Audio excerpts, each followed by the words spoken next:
On commence avec les conséquences de cet événement peu joyeux qui s'est passé hier sur le terrain du Paris FC. Lors du match comptant pour les 32e de finale de la Coupe de France face à l'OL, des affrontements éclatent en tribune après des jets de fumigène des supporters lyonnais.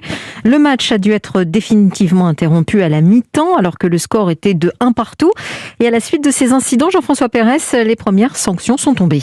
En effet, les choses n'ont pas tardé. C'est l'Olympique lyonnais qui a pris la première décision forte en interdisant jusqu'à nouvel ordre tout déplacement de supporters lors des matchs à l'extérieur. Le club montre ainsi sa bonne volonté dans ce dossier, alors que les critiques s'abattent sur lui depuis hier. La ministre des Sports exige des actes forts. La commission de discipline de la fédération qui organise la Coupe de France se réunira dès lundi pour ouvrir une enquête. Il n'est pas exclu que l'OL perde ce match sur tapis vert et soit éliminé de la compétition. Quant au Paris FC, qui était responsable de la sécurité dans l'enceinte et qui, à ce titre, a failli, il pourrait être lui aussi sanctionné.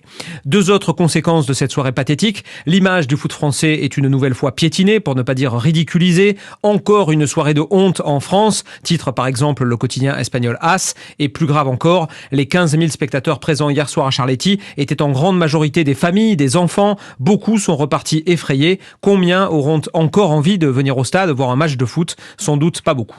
Jean-François Pérez, chef du service des sports d'Europe 1. Suite de cette journée de Coupe de France aujourd'hui, Nancy a créé l'exploit face à 3. Les Lorrains ont réussi à s'imposer à 8-11 à l'issue de la séance de tir au but et d'un score nul de 1 but partout. Tir au but également pour Nantes qui se qualifie dans la douleur face à Sochaux. Toulouse bat Nîmes 4-1. Victoire également de Jura Sud 5-2 face à Saint-Denis de la Réunion.